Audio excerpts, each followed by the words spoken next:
This. On Book Chat today, we spotlight Nuellah Olawepo's book, Shameless Marketer.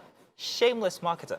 Now, she's a public relations expert, experiential marketer, and also brand builder. You are welcome, Nuellah. Good to have you here. Thank you. Good morning. Now, your book, The Shameless Marketer. I keep underlining shameless or putting it in rubrics because it's a different type of marketer. But what, in the first place, when you were setting out to write a book, informed you to write a book about marketing?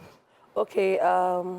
Thank you for that opportunity. So the thing is, the very first time I went to church, then I saw a couple standing together, and like, oh, these people look like my targeted audience, and they look like my potential customers. Then I launched towards the couple, and I saw the husband and the wife standing, and I went towards the wife, and I said, "Good morning, I'm a real estate consultant, and I help people build wealth." So I had to go to the woman first. Then the man looked at me and smiled and said, in the church, you're a shameless marketer. The man said that. I said, wow. That's it. I love this title. I love this tag. So that was why I kept the name. I said, okay, I can do something on this title. So marketing, how hard is it to market anything at all? Wow. You have experience in the real estate industry. Yeah, definitely. But how hard is it? It must be. Is it? Actually, it's not hard to market. It's not hard. It's just everybody's a marketer. In as much as you've told, let's say, one way or the other, you've told somebody to buy something before and the person bought it. You've called somebody to do, you've suggested a product, even ordinary bottled water. I'm sure you have a brand you like. You've told somebody, take this brand. Yes or no? Yeah. So if you have ever told somebody to do something, and the person did that, and you actually market, so everybody's a born marketer. In your book, you said something about the sheep and goat, or is it the goat and sheep language? Yes. What exactly did you mean by that? I found that very interesting. So if you recap on that one for us. Okay, the goat and the sheep language. The goat is known to be a very stubborn animal that doesn't listen. While the sheep is this calm, this gentle. Wherever you direct the sheep to go, it goes. Just like even Christian, they use the word sheep and very shepherd. Noble type. Yes. So when you know your targeted audience, like seeing you now, you are learned, and I know that, okay, this person has an idea about what investment should be like. Then you are a sheep to me. Okay. If you're someone that doesn't like investment at all, maybe I just ask some question like, oh, you're not even interested, that means that you goat. So that means you don't even understand what I'm saying. So anyone that doesn't understand my language is a goat. So whenever you're marketing, you need to spot out who are your sheep and who are your goats, so you don't waste your resources.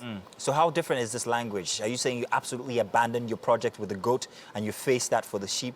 Or is there any kind of systemic language that you could use to still be able to get that goat to purchase into your idea?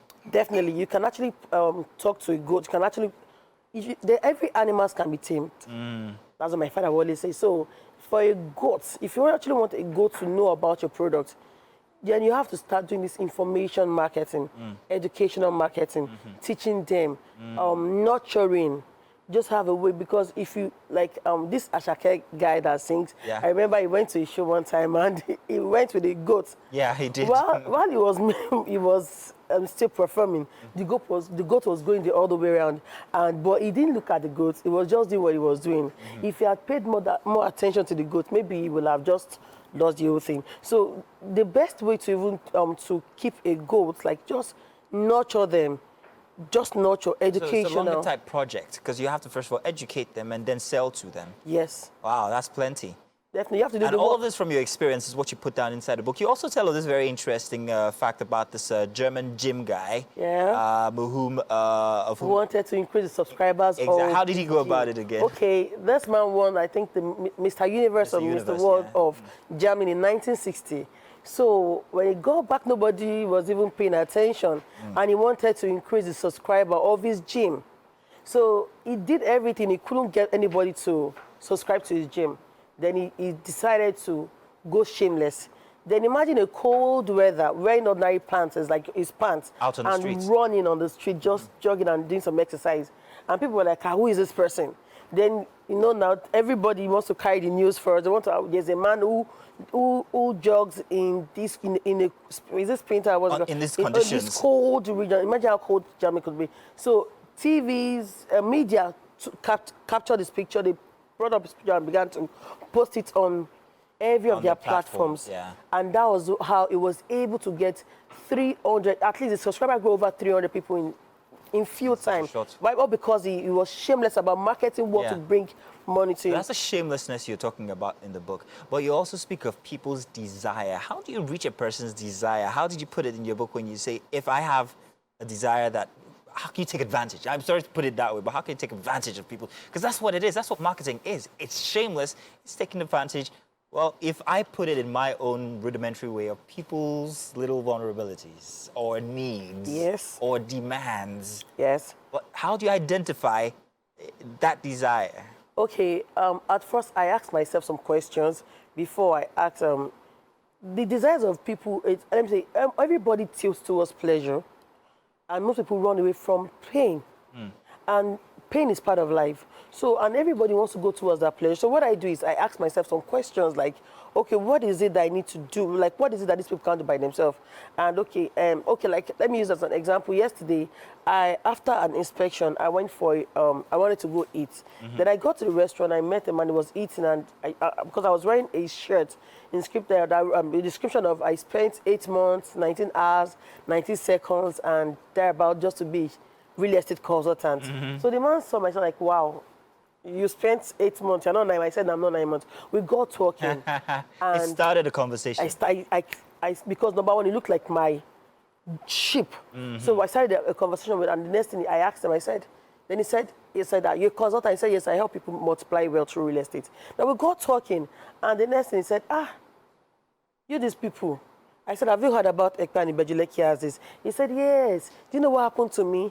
In the early 2000s, somebody reached out to me to buy land in Lekki Phase 1 for just 3 million naira. I had the money to buy 5 acres, but I didn't buy because I felt, where would that develop? I said, really? I said, so now that you've heard about, have you learned from your mistakes? He said, I said, have you gotten Ekpe or Ibejuleki? As he said, no. That, I just said I've not learned from my mistakes. Well, I'm supposed to have learned from that mistake, because now if I've gotten that land, then 3 million for 3 million, but now I'll be selling my land for over hundreds of millions. He said, wow, that's true. I was able to identify, with the story, I was able to identify that, there's a pain because he's still feeling that he missed out on an opportunity in the early 2000s. So you jumped on that pain. So I jumped on the pain and I helped him to magnify the Lord's doing in that pain. That's very interesting. Yeah. It's in a very funny sort of way, taking advantage of people's hedonistic desires and stuff like that. But it's okay. It's all good. Definitely. Well, on a final note, you would suggest what kind of people to purchase and read your book? Anyone that is interested in building, starting up a new business, or if you want to multiply your sales in no time, because the guarantee on the book is, when you get the book, The Shameless Marketer, it will help you skyrocket your sales at least in 10 times 10 if you do everything written in the book. Wow. So you heard it there. Nuellah says that you can multiply your wealth if you are, well, looking to do that. So please, maybe you should check that book out. The Shameless Marketer is out there for you already. Thank you very much, Nuellah. Thank you, sir, for having me you here, and we hope to see you and more of your work out very soon. Thank you so much. Do stay tuned. We'll be right back. It's still Wake Up Nigeria. We've got plenty coming your way.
You are welcome, people. You're still tuned in to Wake Up Nigeria. And of course, it's our art display segment. And with me on the couch is Olorunsegun Ganiu. He's a visual and applied artist and arts instructor who has invested so many years into his work. You're welcome to the show today. Thank you very much. All right, you're welcome. Okay, your works are quite captivating. I mean, I saw a few of the art pieces, especially the ones over there, and they got my attention. Everyone has a story, and it kind of pulls you into the story and, you know, what went into, you know, creating this art piece. So first off, let's talk about this one that's right beside us today. All right. Tell us what this is about. This, I call it Metropolitan City. Okay. It sort of has that eco city, Exactly. Lagos Island. That's the idea. Yeah. That's the idea. So, you know, it's a land of opportunities. Yeah. You know, people come from their villages. You understand? It's a dream for them to come to Lagos and earn a living. You understand? So by the time they come, they don't feel relaxed. You know, you must be on your, what's it called, toes. On your toes. So that's the essence of the speed idea there. You understand? So I said everyone is moving fast. You must move fast. Right. Because if you come to Lagos, it means, if you have the dream to come to Lagos, it means you have what's it called, you want to accelerate your process to making it. So that's the essence of the speed. I like the word you used there, accelerate the process. Exactly. Yeah, for making it in Making Lagos. it, Because exactly. it's not easy. It's very not. competitive. I'm telling you, that's Better it. not be caught sleeping. All right, I really like it. Thank It's you very very much. visual. It's all the lights are very, you know, it's quite expressive. I love it. That's the essence of the light. You know, nice. there's what's it called about when you are aware of something. They use light for awareness. They use the word illumination for being aware. You understand? So you will learn other things while you're in the process. That's it. Great. Thank you very much. Now let's talk about the other pieces right there. There's this particular one that screams child marriage. That's the truth. Is it? I see it. And, I mean, you must be an art your critic. Your artworks are very expressive. Thank you very much. I mean, I love it. There's so much emotion Thank you very in that much. particular picture. Tell us about it, in the particular artwork, rather. You know, this is actually centered about first wedding. You understand? So, you know, especially, I'm not sure if it's only in Africa, but I know people do it a lot, especially parents, where they force their children to marry someone they've not met before. Yeah. You know, this particular girl, I like to name her Zainab, and then, you know, if you look at her very well, she's looking more like a Fulani. I think that's, what's it called, that practice is actually more there, you understand? Yeah, it's in the north, but then there are also other So where they force the states child, their female children, their female child to, you know, marry one Alaji, one chief that has a lot of money, you understand? Just so the Alaji will come back to them, give them more of selling their children. Exactly, while, you know, tarnishing the image and the career, the destiny, everything about the girl. You understand? So the girl is actually not happy because she was looking at the man. Am I going to spend the rest of my life with this man I've not met before? If you look at the work very well, it's not finished. Oh, it's not? It's not finished, and it's Tell deliberate. me more. Why? It's deliberate because along the line inside the marriage, you understand? Marriage like that, we don't call it happy ever after. Okay. You know, along the line, they tend to separate. Why? Because you marrying someone you do not know, you understand?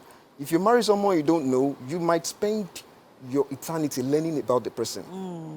You know, that's why it's always good to marry your best friend. Even if not your best friend, you can marry your friend. Someone you know, at least you know a little You're about. very passionate about this. You know, things like this I don't really like. It's really close to your heart. I mean, is there a story? It's something Not that you've really, experienced? not really. You know, when I paint, I have what's it called? When I was painting this girl, and to a point I look at the eyes I was trying to paint, because one thing about my portrait painting, I like focusing on the eyes. It tells us a lot. Tells a lot, exactly. So when you are going through sadness and when you're not happy, I can tell from you understand? So when I was painting these particular eyes, then I was looking at, what could she be thinking? That's in my own painting. So I was looking for the best story that fits the whole idea, you understand? So that's just the reason. Now let's talk about the other artwork. I mean, I saw these two art pieces coming this morning, and I said to myself, Why focused on kids? Okay. Oh, You know, this one is actually a mature man. It reminds me of a particular book. I don't know, there's something, but yeah, that's particular one that just came on right now on the screen. If you can see over there, I see Okay. that you also use pens. You also work Exactly. with pens, which is Yes, I really scribble nice. with that, You exactly. scribble with that, great. Okay, so before we highlight up the ones you're currently showing on the screen, let's talk about this particular kid over here. Okay, you know, the title of this one is Silence is Golden. Silence is golden. Okay. You know. And then I remember when I was very young, in fact, infant, all we do is cry. We can't express ourselves, and at a point we start talking la la la la ba ba ah, and we cry. And at a point they start teaching us what to say, how to say it, how to express ourselves, and it gets to a point whereby, what's it called? We started shouting. Then our parents will come, keep short. You know, teachers would do the same thing too. They will start talking. They must beat us for us to keep short. So as time goes on, then we realize that we are not supposed to keep quiet. And sometimes the best way to go about, the best way to go about life is to keep quiet, because people won't or will not be able to judge you. You understand? So that's the essence of what's it called. I love this particular art piece. I mean, it's so beautiful. It's so vivid, actually. That's it. It's so vivid. I mean, the expressions on the child's face. You can tell. Is he worried? Is he sad? What's going through his mind? It just takes you in. Like, it takes you on a journey, because then you're thinking on his behalf. If you look at if you look at the background very well, you see there's a red column. Why? He has actually experienced a lot of dangers. Even at that, he's calm. Not saying much, because he knows he's going to get through it. He knows he's going to. If you look at it very, very well, you still see splashes of, strokes of red fades on top of the face too. Yeah. So it actually gets into him. So the best way he said he should go about it is to be calm. Let's talk about your story. I mean, your Right. journey as an artist. All right. You have experienced, so many stories, and you have expressed them in your artwork. So in a nutshell, how has it been? How's the experience been for you? Okay, I have been, I started drawing ever since I was a kid. Ever since I was primary school, if I can remember. That's to the extent I can remember. Okay. Started drawing ever since then. So I used to draw all these comic, Spider-Man, Superman. Oh, nice. And at a point, I was never thinking of, going to study art in school. I actually seek admission for like 4 years actually. So you've been Then doing this for a while? For a while. Wow. So my dad actually looked at me and said, is it not you? You draw a lot. Yeah, go ahead. Okay, you draw a lot. And then why not go for this, I thanked him actually. He gave me the idea. I said, wow, that's a good idea. Let me just try it. And once I got admission into Lagos State Polytechnic, now Lagos University of Science and Technology, you understand? That's where I actually attained my, Your arts. HND, you understand? So that ever since then I've been exhibiting, Doing it, practicing. and fantastic. I wish you all the best, because Thank your you very art much. pieces are phenomenal. They Thank are you very, very very, much. very Thank you nice. very Well much. done, well done. Yes, ma'am. And that's all we can on the Art Display segment. It's the top of the hour, people. Wake Up Nigeria continues in a bit. Stay with us.